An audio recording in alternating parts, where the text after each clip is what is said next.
आज की क्लास में हम लोग करने वाले हैं क्लास 12th आरबीएससी बोर्ड 2026 के लिए फिजिक्स के अंदर अपना जो चैप्टर फर्स्ट है वो है स्थिर विद्युत क्षेत्र तथा आवेश। इसके अंदर में हम लोग देखेंगे सभी महत्वपूर्ण प्रश्न, यानी चैप्टर फर्स्ट के हम लोग सभी महत्वपूर्ण प्रश्न करने वाले हैं।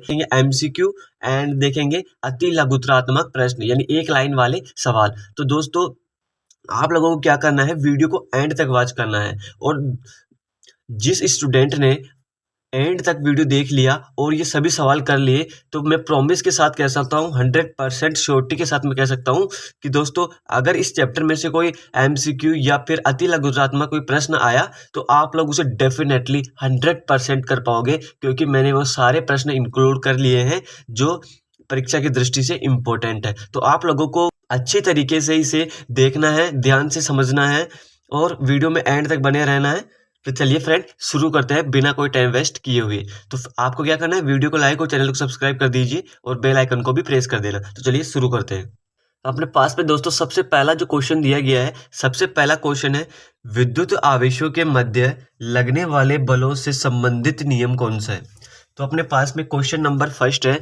आप लोगों को क्या करना है दोस्त, आप लोगों को पहले खुद ट्राई करना है वीडियो पॉज करके, क्योंकि मैं तो यार अब क्या करूंगा डायरेक्ट आंसर बताऊंगा क्योंकि ज़्यादा टाइम वेस्ट होगा। तो इस वजह से अपने पास में ऑप्शन ए है एम्पियर का नियम, बी है ओम का नियम, सी है फैराडे का नियम एंड डी है कूलाम का नियम। और दोस्तों ये सभी जो सवाल है ये फर्जी सवाल नहीं है, बोर्ड एग्जाम में आए हुए सवाल हैं और एग्जाम में छपने वाले लेवल के सवाल हैं। ये कोई ऐसे वैसे सवाल नहीं लिए हैं मैंने। तो चलिए फ्रेंड्स शुरू करते हैं। तो इसका जो राइट आंसर है अपने पास में, ये अपने पास में कूलाम का नियम। आपको पता होगा कि कूलाम का नियम स्थिर आवेशों के मध्य लगता है। 1785 में सर जॉर्ज कूलाम नामक वैज्ञानिक ने यह नियम दिया था। अब चलते हैं नेक्स्ट क्वेश्चन की तरफ। अब अपने पास में क्वेश्चन दिया गया है, किसी पूर्ण चालक के खोखले पिंड के अंदर विद्युत क्षेत्र क्या होता है। तो विद्युत क्षेत्र अपने पास में 4 पाई होता है, अनंत होता है, शून्य होता है और डी इनकी पिंड की प्रकृति पर निर्भर है। तो दोस्तों अपने पास में जो पी चालक होता है ना, वो गोले जो गोला होता है, गोले के जो अंदर होता है, यहाँ पर मान लीजिए पी उपस्थित है बिंदु, तो यहाँ से इसकी आर दूरी पर है। जब हम लोग इसके अंदर में ज्ञात करेंगे क्या विद्युत क्षेत्र की तीव्रता, इसके ई सेंटर पर विद्युत क्षेत्र की तीव्रता ज्ञात करेंगे ई सेंटर पर, तो अपने पास में यहाँ पर दोस्तों जीरो आएगी, क्योंकि केंद्र पर यहाँ पर जीरो होती है। तो यहाँ पर आएगा अपने पास में ऑप्शन नंबर सी शून्य। यहाँ पर जो विद्युत क्षेत्र की जो तीव्रता होगी वो अपने पास में यहाँ पर इसके बाहर भी होगी और इसके जो सतह है इसके ऊपर यानी कि परिधि पर भी होगी, बस इसके अंदर में नहीं होगी अपने पास में। अब चलते हैं अपने पास में नेक्स्ट क्वेश्चन की तरफ। ये अपना क्वेश्चन नंबर 2 कंप्लीट हुआ। अब क्वेश्चन नंबर 3 देखते हैं। फ्रेंड अपने पास में क्वेश्चन है एप्सिलॉन नोट का मान क्या है, ई नोट, इसे एप्सिलॉन नोट कहते हैं। ये अपने पास में दोस्तों क्या है, ये अपने पास में है निर्वात की विद्युतशीलता, निर्वात की विद्युतशीलता।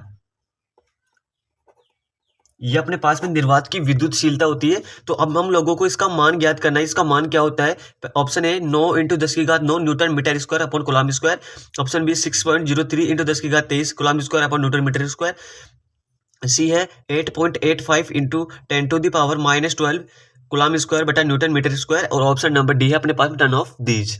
सो फ्रेंड ये अपने पास में जो फर्स्ट ऑप्शन दिया गया है ये अपने पास में क्या है, ये अपने पास में कूलाम कांस्टेंट का मान है, यानी कि कूलाम नियतांक, ये कूलाम नियतांक का मान है अपने पास में। और जो ऑप्शन नंबर बी है अपने पास में, ये ऑप्शन नंबर बी है, यहाँ पर दोस्तों ये नहीं आएगा, यहाँ पर ये कूलाम न्यूटन मीटर स्क्वायर ये नहीं आएगा अपने पास में, क्योंकि ये आवोगाद्रो संख्या है। आप लोगों ने अगर अच्छे से पढ़ा है तो ये आवोगाद्रो संख्या है।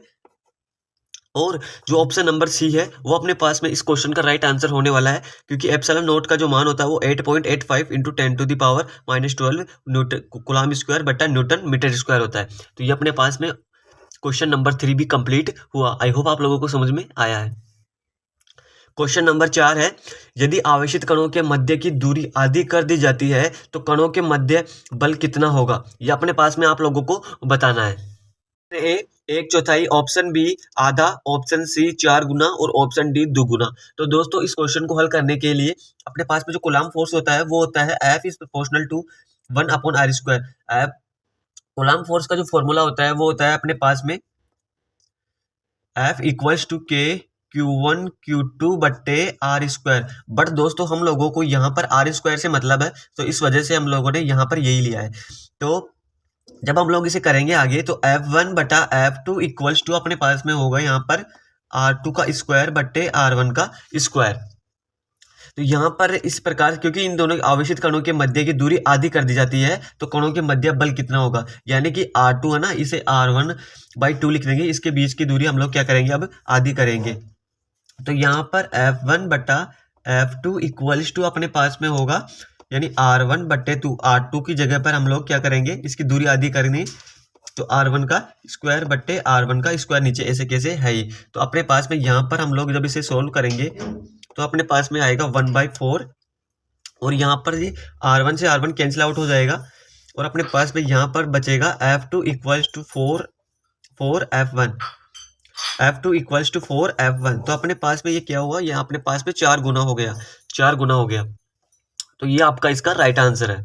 आप लोगों को इस क्वेश्चन को हल करने के लिए कूलम्ब फोर्स आना चाहिए, और ये इंपॉर्टेंट है, काफी इंपॉर्टेंट क्वेश्चन है। ये आप लोगों के बोर्ड एग्जाम में आ सकता है, वी इंपॉर्टेंट क्वेश्चन है ये। नंबर 5 है धातु का परावैद्युतांक है। बिल्कुल इजी क्वेश्चन है, अगर आप लोगों ने अच्छे तरीके से इस चैप्टर को पढ़ा है तो आप लोग इसे अच्छा आसानी से कर दोगे। ए है 0, ऑप्शन बी अनंत, ऑप्शन सी 1, ऑप्शन डी 1 से अधिक। तो इसका जो राइट आंसर है वो है अपने पास में ऑप्शन बी, धातु का परावैद्युतांक अपने पास में अनंत होता है। नेक्स्ट क्वेश्चन नंबर 6 है अपने पास में, विद्युत क्षेत्र ई में P आघूर्ण वाले द्विध्रुव पर लगने वाला बल आघूर्ण है। तो बल आघूर्ण का फॉर्मूला आप लोगों को याद होना चाहिए, अगर वो याद है तो आप लोग इजीली कर लोगे इसे। ए है P.E, B P cross E, C 0, D E cross P। तो अपने पास में जो टाउ जिसे हम लोग कहते हैं बल आघूर्ण, टाउ इक्वल्स टू अपने पास में होता है P vector cross E vector. अगर आप लोगों को फॉर्मूला याद है तो आप लोग इजीली कर लोगे। तो इसका जो राइट आंसर है वो है ऑप्शन नंबर बी। विद्युत क्षेत्र रेखाएं नहीं करती है। विद्युत क्षेत्र रेखाएं धनात्मक आवेश से शुरू, ऋणात्मक आवेश पर समाप्त, एक दूसरे को काटना, चालक की सतह के लंबवत होना। तो धनात्मक आवेश से भी शुरू होती है, ऋणात्मक आवेश पर समाप्त होती है, ये भी सही है। चालक की सतह के लंबवत होती है, हाँ ये भी सही है। एक दूसरे को काटना ये गलत है, क्योंकि अगर विद्युत बल रेखाएं एक दूसरे को काटेगी तो एक ही बिंदु पर विद्युत क्षेत्र की जो तीव्रता है वो भिन्न भिन्न हो जाएगी, जो कि अपने पास में ये संभव नहीं है। अब देखते हैं फ्रेंड क्वेश्चन नंबर 8। ये आप लोगों की जो मेमोरी है उसका टेस्टिंग है। विद्युत द्विध्रुव का कुल आवेश कितना होता है, बताइए फ्रेंड। आप लोगों ने ये क्वेश्चन कभी नहीं देखा होगा, विद्युत द्विध्रुव पर कुल आवेश कितना होता है। तो विद्युत द्विध्रुव पर दोस्तों, विद्युत द्विध्रुव की एक बार आप लोग परिभाषा पढ़ो कि विद्युत द्विध्रुव की परिभाषा क्या होती है। जब दो समान परिमाण एवं विपरीत प्रकृति वाले आवेश परस्पर अल्प दूरी 2a पर उपस्थित होते हैं तो उसे हम लोग क्या कहते हैं, उसे हम लोग कहते हैं विद्युत द्विध्रुव। उसे हम लोग क्या कहते हैं, विद्युत द्विध्रुव कहते हैं। जब दो समान परिमाण एवं विपरीत प्रकृति वाले दो आवेश परस्पर अल्प दूरी 2a पर उपस्थित होते हैं तो इसे हम लोग विद्युत द्विध्रुव कहते हैं। तो विद्युत द्विध्रुव इसे हम लोग कहेंगे। यहाँ पर विद्युत द्विध्रुव पर कुल आवेश कितना है, तो विद्युत द्विध्रुव पर दोस्तों हम लोगों के पास में परिमाण समान है। यहाँ पर अगर प्लस के 6 कूलाम आवेश है तो यहाँ पर माइनस के 6 कूलाम आवेश है। परिमाण के समान परिमाण का मतलब ये है कि यहाँ पर अगर प्लस का 6 कूलाम आवेश है तो यहाँ पर माइनस का 6 कूलाम आवेश है। जब हम लोग इसे हल करेंगे तो अपने पास में टोटल जो आवेश चार्ज निकल कर आएगा वो 0 आएगा। तो इस क्वेश्चन का जो राइट आंसर है वो ऑप्शन नंबर सी रहने वाला है, 0। अब है अपने पास में क्वेश्चन नंबर 9। किसी बंद पृष्ठ से गुजरने वाला कुल विद्युत फ्लक्स उस बंद पृष्ठ के भीतर कुल आवेश का कितने गुना होता है, बताइए फ्रेंड। बहुत ही सिंपल क्वेश्चन है। अगर आप लोगों को गाउस की परिभाषा, हाँ जी हाँ, गाउस की परिभाषा आप लोगों को याद है तो आप लोग इसे इजीली कर दोगे, इजीली। ऑप्शन ए है एप्सिलॉन नॉट गुना, option B 1/4 pi epsilon naught गुना, और ऑप्शन सी है 1/एप्सिलॉन नॉट गुना, और ऑप्शन डी है एप्सिलॉन नॉट बटे क्यू गुना। दोस्तों अगर आप लोगों को वीडियो पसंद आ रहा है तो वीडियो को लाइक जरूर कर दीजिए। तो गाउस के नियम की जो परिभाषा वो आप लोगों को याद होनी चाहिए। तो गाउस के नियम की जो परिभाषा वो क्या कहती है, किसी बंद पृष्ठ से गुजरने वाला कुल विद्युत फ्लक्स उस पृष्ठ के भीतर कुल आवेश का कितने गुना होता है, 1/एप्सिलॉन नॉट गुना होता है, 1/एप्सिलॉन नॉट गुना होता है। ये अपना option number C right answer होने वाला है इसका। अब देखते हैं नेक्स्ट क्वेश्चन, क्वेश्चन नंबर 10 और लास्ट अपने पास में ये MCQ रहने वाला है। विद्युत द्विध्रुव आघूर्ण का SI मात्रक क्या है। विद्युत द्विध्रुव निकाय जो अपने पास में ये विद्युत द्विध्रुव निकाय है ये विद्युत द्विध्रुव निकाय ये 2a पर उपस्थित है। तो ये अपने पास में विद्युत द्विध्रुव निकाय है। विद्युत द्विध्रुव निकाय में किसी एक आवेश के परिमाण एवं दोनों आवेशों के मध्य की दूरी 2a के गुणनफल को हम लोग क्या कहते हैं? विद्युत द्विध्रुव आघूर्ण कहते हैं। तो विद्युत द्विध्रुव आघूर्ण को हम लोग क्या करते हैं, फिर P से दर्शाते हैं। P equals to Q into 2a। P equals to Q into 2a। तो P इक्वल्स टू आवेश का मात्रक क्या होता है? Coulomb into 2a। 2a अपने पास में दूरी है, तो दूरी का मात्रक होगा मीटर। तो अपने पास में इसका राइट आंसर है coulomb into metre. Option B is the right answer of this question. तो यहाँ तक दोस्तों अपने पास में जो फर्स्ट पार्ट था इसका वो कंप्लीट हुआ, एमसीक्यू कंप्लीट हुए अपने। अब देखते हैं अति लघुत्रात्मक प्रश्न, जो कि बोर्ड एग्जाम की दृष्टि से काफी इंपॉर्टेंट है, आप लोगों को करके ही जाना है। तो चलिए शुरू करते हैं। अब है अति लघुत्रात्मक प्रश्न। अति लघुत्रात्मक प्रश्न, इसमें मैं आपको टोटल 12 यानी 12 क्वेश्चंस कराने वाला हूं, जो काफी इंपॉर्टेंट है और पूरे चैप्टर से मैंने लिए हैं। तो अपने पास में जो पहला है क्वेश्चन, वो है कूलाम का नियम क्या है। तो कूलाम का नियम क्या है फ्रेंड, ये मैं आपको वर्बली ही बताऊंगा, मतलब बोलकर ही बताऊंगा, क्योंकि आप लोगों को अगर लिखना है तो आप लोग, मैं जब बोलूं तो आप लोग उसे पॉज कर करके लिख लेना, क्योंकि ऐसे बहुत ज़्यादा टाइम वेस्ट हो जाएगा अपना और आपका भी, क्योंकि आपको पता है अभी बोर्ड एग्जाम का टाइम है, तो आप लोगों के पास इतना टाइम नहीं होगा। और आप लोगों को आप लोगों ने एक बार पढ़ लिया पहले, और आप लोगों ने अगर अभी क्लियर मुझे सुन लिया ना, तो आप लोगों को वैसे भी याद हो जाएगा ये। कूलाम का नियम क्या है दोस्त? कूलाम का नियम अपने पास में 1785 में सर जॉर्ज अगस्ते कूलाम नामक वैज्ञानिक ने स्थिर आवेशों के आकर्षण तथा प्रतिकर्षण के मध्य लगने वाले एक बल का सूत्र स्थापित किया, जिसे हम लोग कूलाम नियम के नाम से जानते हैं। तो कूलाम नियम अपने पास में उन आवेशों F इक्वल्स टू अपने पास में कूलाम नियम उन आवेशों Q1 तथा Q2 के गुणनफल के समानुपाती होता है, तथा कूलाम बल जिसे स्थिर विद्युत बल भी कहते हैं। तो कूलाम बल अपने पास में उन दोनों आवेशों के मध्य की दूरी के वर्ग के व्युत्क्रमानुपाती होता है। यह अपने पास में कूलाम नियम की डेफिनेशन थी। अब देखते हैं सेकंड क्वेश्चन है आवेश का क्वांटम क्या है। आवेश का क्वांटम क्या है? क्वांटाइजेशन ऑफ चार्ज क्या है अपने पास में? किसी वस्तु, पदार्थ या चालक पर आवेश सदैव इलेक्ट्रॉन पर उपस्थित आवेश के मान का पूर्ण गुणज होता है, इसे ही आवेश का क्वांटम कहते हैं। या फिर हम लोग कह सकते हैं कि किसी वस्तु, पदार्थ या चालक पर वितरित जो आवेश है वो हमेशा क्या होता है? हमेशा बंडल या फिर पैकेटों के रूप में होता है। तो आवेश का क्वांटम का एक फॉर्मूला है, Q इज इक्वल्स टू अपने पास में प्लस माइनस एन ही होता है। ये आप लोगों को याद रखना है। यहाँ पर एन क्या है? एन अपने पास में इलेक्ट्रॉनों की संख्या है। यहाँ पर एन इलेक्ट्रॉनों की संख्या है, तो एन का मान है अपने पास में 1 2 3 इस प्रकार से इन्फिनिटी तक नंबर हो सकता है। एन का मान कभी भी अपने पास में फ्रैक्शन में नहीं होगा। एन का मान कभी भी अपने पास में फ्रैक्शन में नहीं होगा। एन का मान हमेशा पूर्णांक में ही होगा। और अपने पास में ई क्या है? ई है इलेक्ट्रॉन पर आवेश। अब है हम देखते हैं क्वेश्चन नंबर 3। ये क्वेश्चन नंबर 2 कंप्लीट हुआ। क्वेश्चन नंबर 3 है कूलाम बल की सीमाएं लिखो। तो कूलाम बल की जो सीमाएं है कुछ इस प्रकार से है कि कूलाम बल पहले तो अपने पास में स्थिर विद्युत बल है, और ये बल ऐसा बल है कि अपने पास में ये 10⁻⁻15 से कम दूरियों के लिए लागू ही नहीं होता है। 10⁻15 की दूरियों को हम लोग क्या कहते हैं दोस्तों? 10⁻15 को कहते हैं हम लोग एक फर्मी। और ये बल अपने पास में क्या है कि कुछ सिर्फ और सिर्फ क्या करता है कि स्थिर आवेशों के लिए ही लागू होता है, और बाकी मतलब गतिशील आवेशों के लिए लागू नहीं होता है। तो ये कूलाम बल की सीमाएं हैं। और विद्युत क्षेत्र की तीव्रता को परिभाषित कीजिए, यानी कि इलेक्ट्रिक फील्ड को आप लोगों को बताना है। तो अगर आप लोगों को इसका फॉर्मूला भी याद है ना, तो आप लोग इसे बना लोगे आराम से। तो E इक्वल्स टू अपने पास में होता है, E इक्वल्स टू होता है अपने पास में F बाई क्यू नोट। तो E equals to F by q, तो इसकी परिभाषा होगी कि एकांक धनावेश परीक्षण आवेश या फिर आवेश पर लगने वाला बल ही अपने पास में एकांक विद्युत क्षेत्र में किसी धनावेश पर लगने वाला बल ही अपने पास में क्या कहलाता है? विद्युत क्षेत्र कहलाता है। यहाँ पर हम लोग क्या करेंगे, Q की वैल्यू अगर हम लोग 1 रख देते हैं, Q इक्वल्स टू 1, तो अपने पास में E इक्वल्स टू अपने पास में क्या हो जाएगा? E इक्वल्स टू अपने पास में F हो जाएगा। और यही अपने पास में इसकी परिभाषा थी जो मैंने आप लोगों को बताई। तो ये अपने पास में क्वेश्चन नंबर 4 भी हो गया। और क्वेश्चन नंबर 5 है, पृष्ठीय आवेश घनत्व क्या है?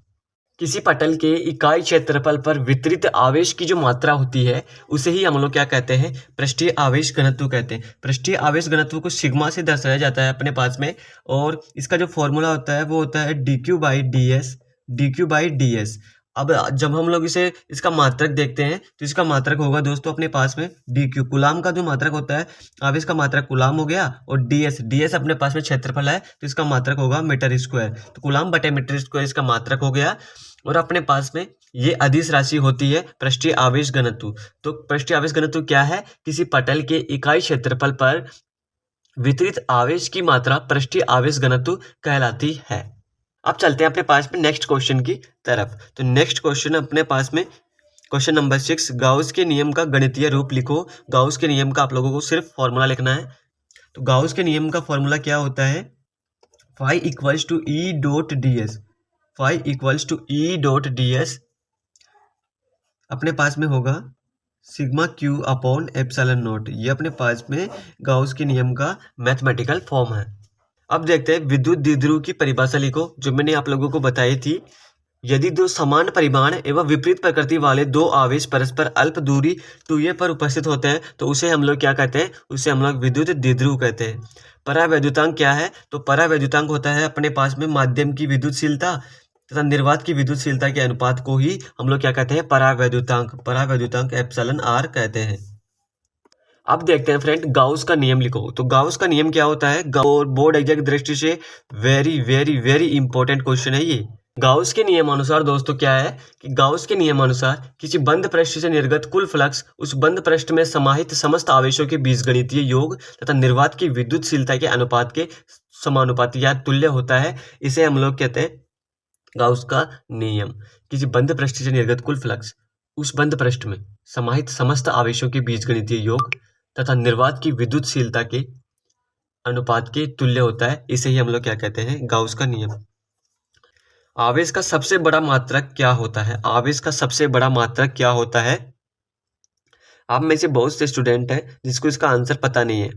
आप लोग एक बार कमेंट बॉक्स में कमेंट करके बताइए, फिर मैं आप लोगों को बताऊंगा। मैंने इसको गोला मार्क कर दिया है, बाद में करेंगे इसको। पहले आप लोग कमेंट बॉक्स में कमेंट कीजिए कि इसका मात्रक क्या है। क्वेश्चन नंबर 11 है, एक कूलम आवेश में इलेक्ट्रॉन की संख्या ज्ञात करो। काफी इंपॉर्टेंट क्वेश्चन है जो कि आप लोगों के एग्जाम में पूछा जा सकता है। तो अपने पास में दिया गया है एक कूलम आवेश, यानी कि Q इक्वल्स टू अपने पास में 1 कूलम दिया गया है। Q इक्वल्स टू 1 कूलम दिया गया है, ये दिया गया है अपने पास में। और आप लोगों को क्या ज्ञात करना है? हम लोगों को ज्ञात करना है इलेक्ट्रॉन की संख्या। इलेक्ट्रॉन की संख्या ज्ञात करनी है हम लोगों को। तो अपने पास में आप लोगों को पता होगा क्वांटाइजेशन ऑफ चार्ज का फॉर्मूला मैंने आप लोगों को अभी बताया था। Q इक्वल्स टू अपने पास में होता है N, तो हम लोगों को N ज्ञात करना है। N क्या है? इलेक्ट्रॉनों की संख्या। तो Q/E, Q/E हो जाएगा अपने पास में। Q का मान दे रखा है 1 कूलम, और बट्टे में इलेक्ट्रॉन पर, एक इलेक्ट्रॉन पर आवेश होता है 1.6 इंटू 10⁻⁻19 कूलम। तो जब हम लोग इसे सोल्व करेंगे तो अपने पास में आएगा 6.25 इंटू 10⁻, शायद -18 ऐसे कुछ आएगा इसमें। तो ये ऊपर जाएगा तो यहाँ पर प्लस हो जाएगा, तो +18 आएगा। 6.25 इंटू 10⁻+18 इलेक्ट्रॉन आएगा यहाँ पर। तो ये अपने पास में इसका राइट आंसर है अपने पास। तो ये 11 नंबर का क्वेश्चन कंप्लीट हुआ। 12 नंबर का क्वेश्चन है कि विद्युत बल रेखाएं क्या होती है? तो विद्युत बल रेखा है उस काल्पनिक पथ के द्वारा दर्शाई जाती है जो एक धनावेशित कण के द्वारा विद्युत क्षेत्र में गति के दौरान तय किया जाता है। इस पथ पर खींची गई जो स्पर्श रेखा है अपने पास में, वो विद्युत क्षेत्र की तीव्रता की दिशा को निरूपित करती है। इसे ही हम लोग क्या कहते हैं? विद्युत बल रेखाएं कहते हैं। और इसकी एक सेकेंड डेफिनेशन भी है, अगर आप लोग याद कर सकते हो तो देख लेना कि वे काल्पनिक रेखाएं जो विद्युत क्षेत्र की तीव्रता की दिशा को निरूपित करती है, जो धनावेश से प्रारंभ होती है और ऋणावेश पर समाप्त होती है, उसे ही हम लोग क्या कहते हैं? विद्युत बल रेखाएं कहते हैं। सो फ्रेंड, आप लोगों का एक क्वेश्चन अभी रह रहा है, क्वेश्चन नंबर 10। आवेश का सबसे बड़ा मात्रक क्या होता है? आवेश का सबसे बड़ा मात्रक होता है अपने पास में, आवेश का सबसे बड़ा मात्रक होता है फेराडे। आवेश का सबसे बड़ा मात्रक होता है फेराडे, और एक फेराडे इक्वल्स टू अपने पास में होगा 96,500 कूलम। एक फेराडे इक्वल्स टू 96,500 कूलम होगा। और अगर मैं आप लोगों से पूछूं कि आवेश का सबसे छोटा मात्रक क्या है, ये आप लोगों को अब कमेंट बॉक्स में बताना है। कमेंट बॉक्स में कमेंट बॉक्स में बताइए मुझे कि आवेश का सबसे छोटा मात्रक क्या है। तो दोस्तों ये थी आज की क्लास। आई होप आप लोगों को पसंद आई होगी। मैंने दोस्तों अच्छी तरीके से इसे करवाने का प्रयास किया है। अब क्या करेंगे फिर, या तो लघुत्रात्मक क्वेश्चन करेंगे या फिर डिस्क्रिप्टिव जो इसके क्वेश्चन जो भी हैं इंपॉर्टेंट वो देखेंगे। आइए तो वीडियो को लाइक और चैनल को सब्सक्राइब जरूर से करें और एक प्यारा सा कमेंट जरूर करें कि आप लोगों को क्लास कैसी लगी और मुझे आंसर बताएं कि आवेश का सबसे छोटा मात्रक कौन सा होता है। बाकी मिलता है नेक्स्ट वीडियो में किसी नए टॉपिक के साथ में। तब तक के लिए जय हिंद, वंदे मातरम।